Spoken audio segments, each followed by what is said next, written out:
Bonjour, dans cette vidéo, nous allons apprendre à démontrer en utilisant les vecteurs. Il y aura sans doute plusieurs vidéos sur ce thème. Nous allons commencer avec un exercice assez facile, mais qui montre bien la démarche à adopter. Donc, l'exercice est le suivant. Nous avons 4 points A, B, C, D, des points du plan, mais qui ne sont pas placés n'importe comment. Ils sont placés en respectant une égalité vectorielle. Le vecteur AD est égal à 2AC moins le vecteur BC. Et on nous demande de montrer que si on place des points dans le plan de cette façon, nécessairement, ABDC va être un parallélogramme. Alors, avant de commencer, il faut qu'on ait bien en tête de ce qu'on veut démontrer. À quoi veut-on arriver? Qu'est-ce que ça veut dire que ABDC est un parallélogramme et quelle égalité vectorielle va nous donner ce résultat? À quoi on aimerait bien arriver comme égalité avec nos vecteurs qui sera équivalente au fait que ABDC est un parallélogramme. Alors, pour ça, on va faire un petit rappel de cours. Il faut bien connaître son cours. Donc, au brouillon, avant de commencer, on va se poser la question, qu'est-ce que ça veut dire que ABDC est un parallélogramme? Alors, A, B, D, C, si ça forme un parallélogramme, donc ici, ça veut dire plusieurs choses. Si c'est un parallélogramme, ça veut dire que les côtés opposés sont de la même longueur et que les droites AB et CD sont parallèles. Autrement dit, en termes de vecteurs, le fait que ABDC soit un parallélogramme, c'est équivalent à l'égalité vectorielle, par exemple, AB égale CD. Si j'arrive à montrer cette égalité, AB égale CD, alors c'est sûr que le quadrilatère ABTC est bien un parallélogramme. Alors, il y a plusieurs égalités vectorielles qui sont possibles, sur lesquelles je peux arriver et qui montreront que c'est un parallélogramme. La même dans l'autre sens, si on inverse les deux sens des vecteurs, fonctionnerait aussi. Le vecteur BA est le même que le vecteur DC. Donc, si on arrive à montrer dans l'autre sens, ça marche aussi. Mais on a également les vecteurs ici AC et BD, qui sont les mêmes, puisque le raisonnement qu'on a fait sur les côtés opposés ici marche de l'autre côté, dans l'autre sens. Donc, si on arrive à AC, vecteur AC est égal au vecteur BD, ça marcherait aussi. On montrerait aussi que ABD c'est un parallélogramme. Et encore une fois, on peut changer les sens des vecteurs. Donc, le vecteur CA est égal à DB, ça marcherait très bien aussi. Donc j'ai le choix, mais je vais garder en tête quand même que ce serait bien que j'arrive à une de ces quatre-là. En tout cas, si j'arrive à établir l'une de ces égalités vectorielles, elles sont toutes équivalentes au fait que ABDC est un parallélogramme.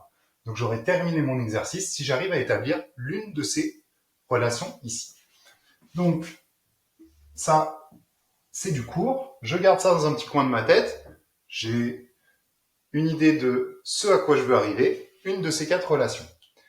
Alors, maintenant, je vais repartir de mon égalité vectorielle ici, et je vais essayer de la travailler pour arriver à l'une de celles-ci. Alors, pour la travailler, j'ai pas 150 000 outils, j'en ai un qui est extrêmement efficace, c'est la relation de Chasles, et on va voir que le choix des points qu'on décide d'introduire dans nos vecteurs dépend de à quoi on veut arriver. Donc, je vais repartir de cette égalité.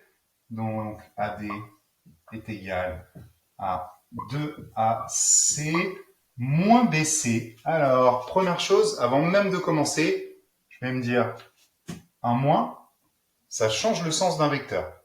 Donc, moins BC, si je change le sens de BC, celui-ci va devenir CB. Donc, je peux réécrire mon égalité vectorielle. J'ai presque rien changé, j'ai juste pris en compte le fait que moins un vecteur, c'était changer le sens de ce vecteur, donc c'est ajouter un vecteur de sens opposé, donc CB.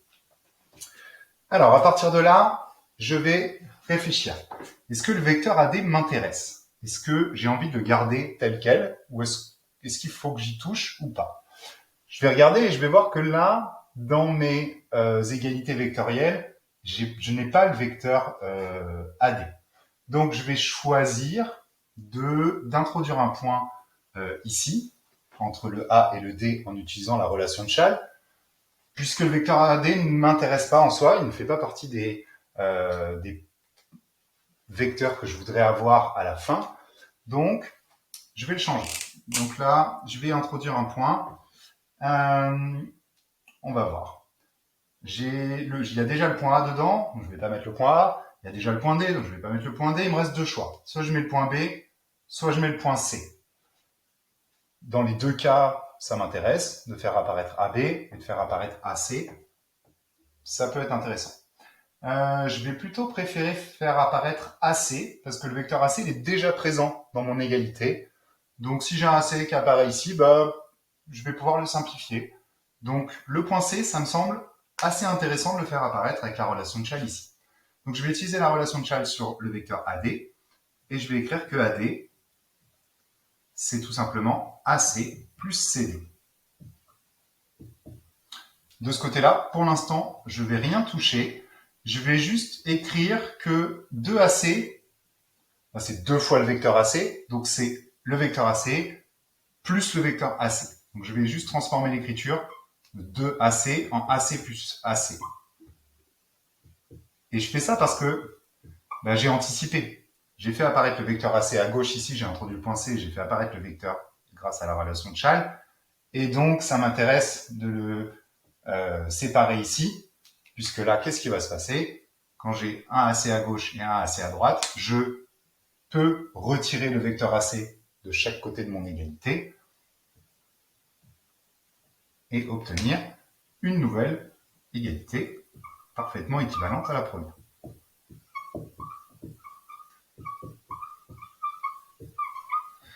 Voilà. Alors, j'arrive à ça, et là maintenant, je remarque tout de suite que j'ai un vecteur ici qui termine par le point C et un qui commence par le point C. Je peux donc à nouveau utiliser la relation de Chasles pour contracter ces deux vecteurs et obtenir qu'en fait, AC plus CD, le vecteur AC plus le vecteur CD, c'est en fait le vecteur AD. Donc, je vais appliquer une deuxième fois la relation de Chasles, mais dans l'autre sens cette fois-ci. Au lieu d'introduire un point intermédiaire, je simplifie cette somme vectorielle et je vais obtenir CD égale AB. Alors, maintenant, je regarde et je m'aperçois que j'ai réussi à établir la première égalité ici.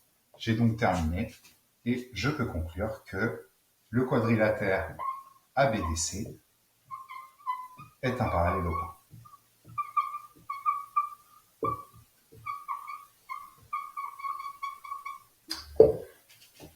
Donc en ayant bien en tête ce à quoi on veut arriver, en connaissant bien son cours, et uniquement en utilisant la relation de Chasles au bon moment et aux bons endroits, j'arrive en quelques lignes à démontrer ce que je souhaite.